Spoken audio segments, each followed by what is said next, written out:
உணர்வோடு கூடியிருக்கிற என் அன்பு உறவுகள், மதிப்புமிக்க ஊடகவியலாளர்கள், இதழியல் தோழர்கள்,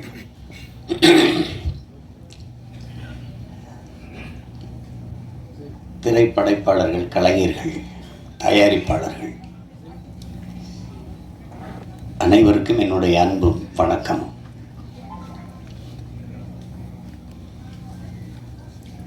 சல்லியர்கள் அதை படம் என்று சொல்வது அது அவ்வளவு பொருத்தமான சொல்லல்ல. அது படம் இல்லை, அது ஒரு வரலாற்று ஆவணம். அது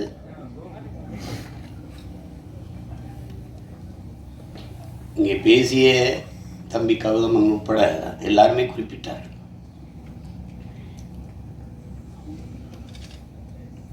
ஒரு வரலாற்றை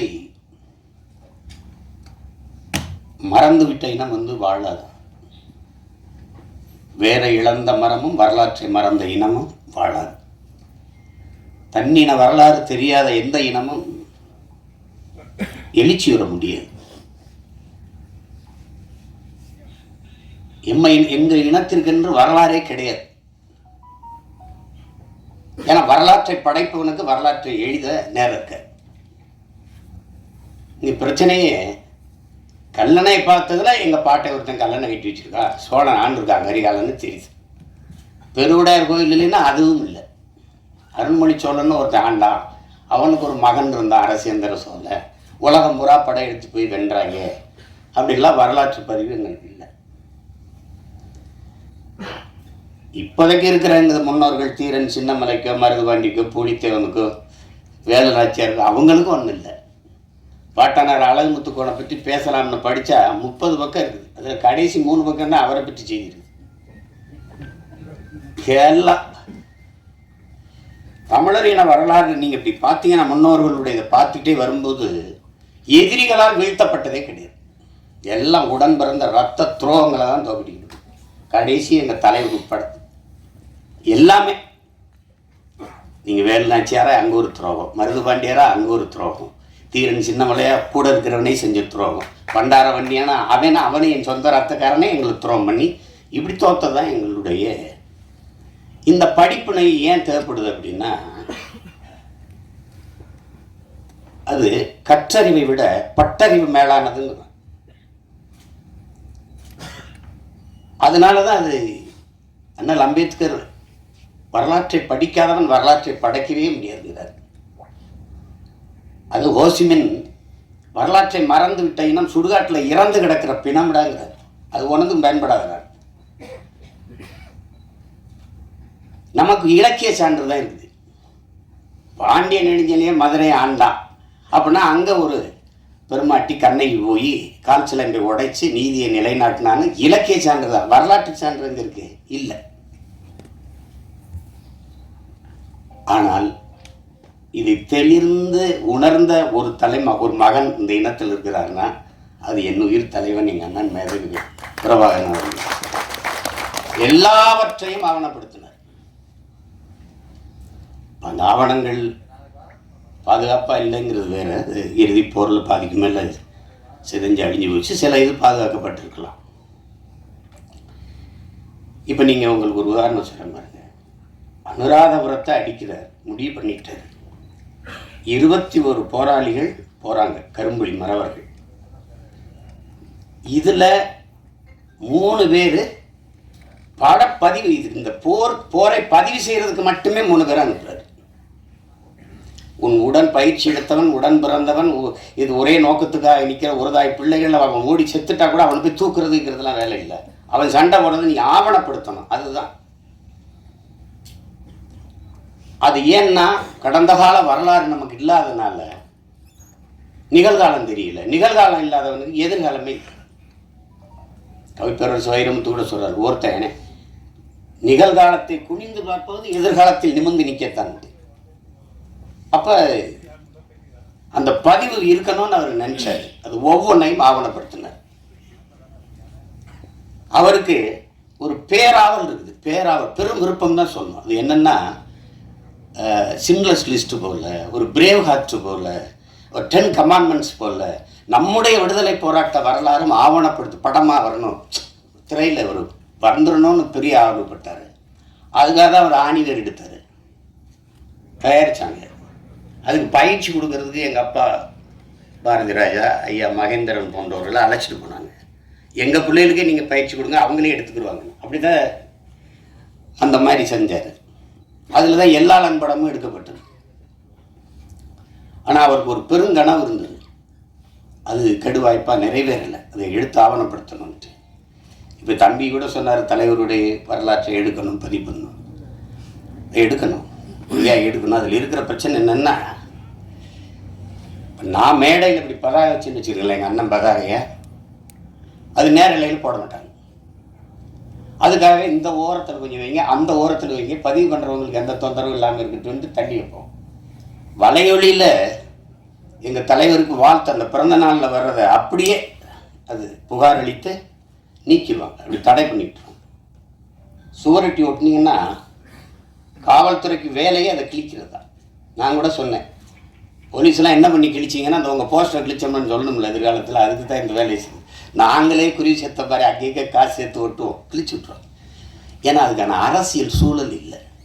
அதை முதல்ல உருவாக்கணும், அதுக்கப்புறம் இதை எடுக்கணும். அதுதான் நம்ம செய்ய வேண்டியது. அது செய்ய வேண்டியது. இங்கே எப்படி இருக்குன்னா, இந்த ஆவணப்படுத்துதல் அந்த வேலையை தான் இந்த படம் செய்யுது. இந்த சல்லியர்கள் படம் அது செய்யுது. நம்ம நபிகள் நாயகம் சொல்றாங்க பாருங்க, அநீதியை கண்டு அச்சம் கொள்ளாமல் துணிஞ்சு நிற்பவன் எவனோ அவனே உண்மையான ஜிகாத்துங்கிறாங்க. அந்த மொழியில, நபிகளின் மொழியில சேவரசரர் உலகத்தில் எங்கெங்க அநியாயம் நடக்குதோ, அக்கிரமம் நடக்குதோ, அதை கண்டு உன்னால் பொறுத்து கொள்ள முடியாமல் நீ கோவப்படுவாயானால் நீனும் என் தோழனேங்கிறார். அவர் வழியில் எங்கால என்ன சொல்ற, பண்ண பழகடா பச்சை படுகொலை பயந்தமிழ் இனத்திற்கு உயிரடா விடுதலைங்கிறார். வலியூர் சிலர் எளியோர் தம்மை வதையை புரிகுவதா, மகராசர்கள் உலகாளுதல் நிலையாம் எனும் நினைவா, உலகால உனது தாய் மிகு உயிர்வாதை அடைகிறாள், உழவாது உதவாதினி ஒரு தாமதம் உடனே விழித்தமிழாங்கிறார். அப்படி விழித்து கொண்ட வீர மறவர்களின் வரலாறு தான் தமிழர்களுடைய வீரகாவிய வரலாறு. அதில் ஒரு துளி அந்த போராட்டத்தில் ஒரு துளி, ஒரு சின்ன பகுதி, அதுதான் இந்த சல்லியர்கள். மருத்துவங்கிறது மனிதத்தினுடைய மகத்துவம். தன் உயிரை எடுக்க வந்தவனுக்கும் உயிரை கொடுக்கிற ஒரு அறம் சார்ந்த மறவர்கள் தமிழர்கள் என்பதை இந்த படம் உணர்த்துது. ஏன்னா அறம் செய்ய விரும்பு, இது அறிவு மூதாட்டி அவ்வை நமக்கு தந்த தமிழ். அரசியல் பிழைத்தோருக்கு அறம் கூற்றாகுங்கிறது அது இளங்கோவடிகள் தந்த இனிய தமிழ் எல்லாம் நமக்கு கற்பிக்குது. அப்படி அறம் சார்ந்து நின்ற மறவர்கள் தமிழர்கள் மனிதநேயவாதிகள் அல்ல என் உடன் பிறந்தார்களே, தமிழர்கள் உயிர்மை நேயர்கள். உலகத்தில் எல்லாரும் கல்லு மாவில் கோலம் போட்ட போது என் இன சொந்தங்கள் மட்டும்தான் அரிசி மாவில் கோலம் போட்டான். ஈக்கும் எறும்புக்கு அது இரையாக இருக்கட்டும்ட்டு அவ்வளோ பெரிய ஒரு இனம். புறப்புறல் வெண்பாமாலை பாடுது, கொடையில் எல்லாம் இருக்குது, கொடை வள்ளல்கள் இருக்கான். உலகத்தில் நாடை ஆண்டவனே வள்ளல்களாக இருந்தது, நாட்டை ஆண்ட மன்னர்களே வள்ளல்களாக இருந்தது தமிழர் இனத்தில் தான்.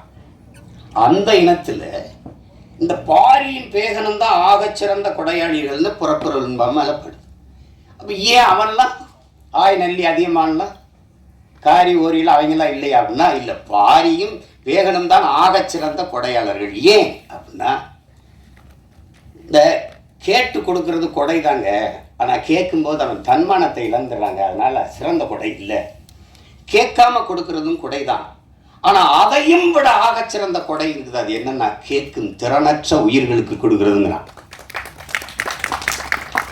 முல்லைக்கொடி தேரை விட்டுட்டு இப்போ பாரி இல்லை சொல்லாது, அது குச்சியை விட்டு விட்டாலே போதும். இல்லை, அரண்மனையில் போய் ஒரு சேவகனை அனுப்பி விட்டால் போதும், அங்கே ஒரு கொடி தள்ளாடிக்கிட்டு ஒரு குச்சி விட்டு வாடாங்க. நம்ம அரண்மனைக்கு போய் வர்றதுக்குள்ள அந்த செடிக்கு ஏதாவது ஆபத்து வந்துருச்சு, தேரை விட்டுட்டு நடந்து விட்டேன். அதனால தான் அவன் சிறந்த. அது பார்த்தா பைத்தியக்காரத்தனமாக இருக்கும், ஆனால் மேலோங்கி நிற்பது தமிழின முன்னோர்களின் உயிர்மை நேயம் என்பதை நாம் உணர்ந்து கொள்ள முடியும். அதை தான் இப்போ பேகன் பண்ணது. மயில் என்ன போர்வை கேட்டு கேட்டுச்சான்ட்ட, அது இளங்காற்று குளிர்காத்துல தான் தோகை விரிச்சு நல்லா ஆடும். அவர் போர்வை கொடுத்தாரு, அந்த குளிர நடுங்குன்னு சொல்லிட்டு அது கதையாக கூட இருக்கலாம், கற்பனையாக கூட இருக்கலாம். நீங்க அகநூறார் படுது, தாதுன் பறவை பேதூரல் அஞ்சி மணி நான் ஆர்த்த மாணவனை தேரன்னு படுது. தலைவன் அரசன் போய்கிட்டு இருக்கான் காட்டுக்குள்ள, தேரோட்டி ஓட்டி போயிட்டு இருக்கான். காட்டுக்குள்ள போகும்போது இந்த தேரை நிறுத்துப்பா, இந்த தேரில் அலங்காரத்துக்காக அழகுக்காக தொங்க விட்டுருக்கல மணி, அந்த மணி நான் அப்புறம் அடக்குப்பா அப்படின்னு. அதை அப்படி மண்ணை உருட்டி உருட்டி மணிக்குள்ள தள்ளி தள்ளி சத்தம் கேட்காம நிறுத்துறேன். ஏன் இந்த வேலையை செய்கிறீங்க அப்படின்னு கேட்குறான். அந்த தேரோட்டி சொல்கிறான், காட்டுக்குள்ளே போகிறோம், தேர் சல் சல்னு சத்தம் எழுப்பிட்டு வருது இந்த சலங்கை, அந்த மலர்களில் தேன் சிட்டு வண்டுகள் இந்த வண்ணத்தி பூச்சி எல்லாம் தேன் ஒன்று இருக்கும், இந்த சத்தத்தில் பயந்து ஓடிடும்டா, அதனால நிறுத்துறான். அப்போ இதுலேருந்து என்னென்ன தமிழர்கள் உயிர் நேயர்கள். ஏன்னா பகுத்துண்டு பல் உறவுகள் ஒம்புகன்னு பாட வேண்டியதானே, ஏன் பகுத்துண்டு பல் உயிர்கள் ஒம்புகன்னு வள்ளுவம் பாடுது, திருக்குறளில் மறைமொழியில் பாடி வைக்கிறாரு. பிறப்பு ஒக்கும் எல்லா மனிதருக்கும் எழுத வேண்டியதானே, பிறப்பு ஒக்கும் எல்லா உயிருக்கும் எழுதுறேன். அந்த அறம் சார்ந்து வாழ்ந்த இனத்தின் மக்கள் அது ரொம்ப அண்டை அயலானுக்கும் அன்பு காட்டுங்கிறார் நபிகள். தன்னை போல் பிறரையும் நேசிங்கிறார் இயேசுபிரான். இன்னார் செய்தார் ஒருத்தர் அவர்னால நன்மையும் செய்து விடுங்கிறாரு நம்ம பாட்டினார் வள்ளுவ பெருமானார். அந்த அறம் சார்ந்த கூட்டம் தம்பி சொன்னதெல்லாம் அது ஒரு துளி கதை. கௌதம் நீங்கள் குறிப்பிட்டது ஒரு கதை. அது மாதிரி பல நிகழ்வுகள் நான் உங்களுக்கு சொல்ல முடியும். எங்களில் பல்லாயிரக்கணக்கான பெண்களை வன்புணர்வு செய்து கொலை செய்தார்கள் சிங்களர்கள். ஏதாவது ஒரு செய்தி நீங்கள் கேள்விப்பட்டது உண்டா? ஒரு சிங்கள பெண்ணின் தாவணி தொட்டான், நிழலை தொட்டான் விடுதலை புரி மறவன் என்று நீங்கள் ஏதாவது செய்தி படிச்சதுண்டா? இருக்கவே இருக்க. செஞ்சோலையில் அவன் விண்ணூர்தியிலிருந்து குண்டை வீசி 61 குழந்தைகளை கொண்டு விட்டான். நம்மகிட்டே விண்ணூர்தி இருக்கு, பறந்து போய் அவன் பள்ளிக்கூடத்தில் போட்டிருக்கலாம், செய்ய மாட்டார், செய்யலை. கட்டுநாயக்கா விமானப்படத்தளத்தை தகர்க்கிறார். ஏன் பொது விமானத்தளத்தில் குண்டு போடவர்கள் எவ்வளோ நேரம் இருக்கும்? போடல, செய்ய மாட்டார். ஏன்னா அறம் சார்ந்து வாழ்ந்து நின்ற மறவன் பிரபாகரன் என்பது அவர் தெளிவந்தால் என்னுடைய எதிரிகள் சிங்கள மக்கள் அல்ல, என் இனத்தை கொன்று குவிக்கிற சிங்கள இராணுவம் தான். அது தெளிவாக இருந்தார். இந்த படம் பிரம்மாண்டமாக எடுக்கப்பட்டிருக்கலாம்னா எடுக்கப்பட்டிருக்கலாம். ஆனால் இந்த உணர்வை சிதைக்காமல் கடத்திட்டாங்க. அதில் பிரம்மாண்டம் தேவைப்படல, ஒன்றும் தேவைப்படல. இப்படி ஒரு படத்தை தயாரிக்கணும்னு நினைச்ச முதல்ல பணம் போட்ட ராவணன். அவர் இன்னொருத்தரை சொல்கிறார், அவர் நேசமணி ராஜேந்திரன், தம்பி கரிகாலன், அப்புறம் என் தம்பி கருணாசு. அது ஒரு முன்னோட்டத்தை காட்டினேன். அப்போவே சொன்னேன், நல்லா வந்திருக்கேன்னு. கிட்டு என்னுடைய தம்பி, எங்களோட எங்கள் இயக்கத்தில் இருந்தவன் இருக்கிறவன், நல்ல பிள்ளை, படைப்பாளி. அவனுக்கு ஒரு ஆற்றல் இருக்கு, அது எழுத்தாற்றல், படைப்பாற்றல் எல்லாம் இருக்கு. படத்தில் உரையாடல்கள் அவ்வளோ நேர்த்தியாக இருக்கும். காட்சி அமைப்புகளில் எதுவும் பொய் சொல்லிட முடியாது. ஏன்னா வரலாற்று இலக்கியம் பொய் பேசும், புராணங்கள் பொய் பேசும். உருகி சுதம்பரா மாறி திரிகி எரிந்தால் தீ இட்டால்னு சிலப்பதிகாரம் பாடுது. நான் போய் எங்கள் வாத்தியார்கிட்ட கேட்டேன், இப்போ வேற மதுரையா? அப்போ மதுரை எரிஞ்சு போய் புதுசாக வேற மதுரை வந்துச்சா அப்படின்னு கேட்டேன். அவர் அப்படி இல்லடா இருக்கா, அப்படி இல்லடா, அவளுடைய இதை அந்த துன்பத்தை நினைச்சு மதுரை அந்த மண்ணில் வாழ்ந்த மக்கள் வயிறு எரிந்தார்கள், நெஞ்சு எரிந்தார்கள், அதுதானே அது பற்றி எரிந்தது மதுரைன்னு வருது. அப்படித்தான் நான் எழுதுறது, தீ பிடிச்சி எரிஞ்சிடலடா அப்படின்றது. அது சொல்லும், சுவைபட சொல்வதற்கு சொல்லும். ஆனால் வரலாறு எப்பவும் போய் பேசாது, பேசக்கூடாது. அதனால் இது காட்சி கற்பனையில் செஞ்சது இல்லை. போர்க்களத்தில் உங்களுக்கு தெரியாத இறுதி போர்லாம் எங்களுக்கு மருத்துவமனையில் தான் முதல்ல கொண்டு போட்டாங்க. பள்ளிக்கூடங்களில் தகர்த்தான், ஊடகங்கள் எல்லாம் உடச்சி ஊடகங்கள் எல்லாம் தகர்த்தான். கர்ப்பிணி பெண்கள், வயது முதிர்ந்தவர்கள், பச்சிலம் குழந்தைகள் மீது கொண்டு வீசக்கூடாது. அவன் அதையே குறி வச்சு செஞ்சான். ஆனால் அதில் எந்த இடத்துலையும் எங்கள் தலைவர் தடம் பிறன்றோ உணர்ச்சி வயப்பட்டோ கோவப்பட்டோ செஞ்சில்லார். அவர் செஞ்சான். கடைசியாக மரத்து நிழலில் ஒரு வேட்டியை கட்டிக்கிட்டு அதில் நீங்கள் நம்ம வந்து அனஸ்தீசியா மயக்க மருந்து கொடுத்து இந்த கால் காயம் பட்டுருச்சுன்னா நீக்குவோம், கட்டுப்பு கைப்பட்டுச்சு, ஒன்றுமே இருக்காது. அந்த சிதைந்த காலை அதை சரி பண்ணால் அப்படி அந்த காயத்தோடு அந்த வலியோடு தான். அவ்வளவு ஈகம் செஞ்சு போராடிய மக்கள் நாம். அதை வந்து மறைக்கப்படுதுன்னா எவ்வளோ கஷ்டமாக இருக்குன்னு பாருங்கள். நீங்கள் ஒரே வார்த்தையில் எங்களை பிரிவினைவாதிகள், தீவிரவாதிகள், செப்பரேட்டிஸ்ட்டு, டெரரிஸ்ட்டுன்னு கட்டும் கோவம். அங்கே தான் நமக்கு இப்போ வெறுப்பும் கோபமாக வர்றது காரணம் அதுதான். உனக்கு என்ன தெரியும், வரலாறு தெரியாமல் பொழைக்க போன இடத்துல பிரபார நாடு கேட்டுக்கிட்டு இருக்காங்க. டே ஏன் பூமிடாது பொழைக்க வந்தவன்ட்ட நாங்கள் பறி கொடுத்துட்டோங்கிறதான் வரலாறு. அதுதான் இங்கே பிரச்சனை. அதுதான். அதனால இந்த ஒரு வரலாற்று ஆவணமாக நான் இதை பார்க்குறேன்.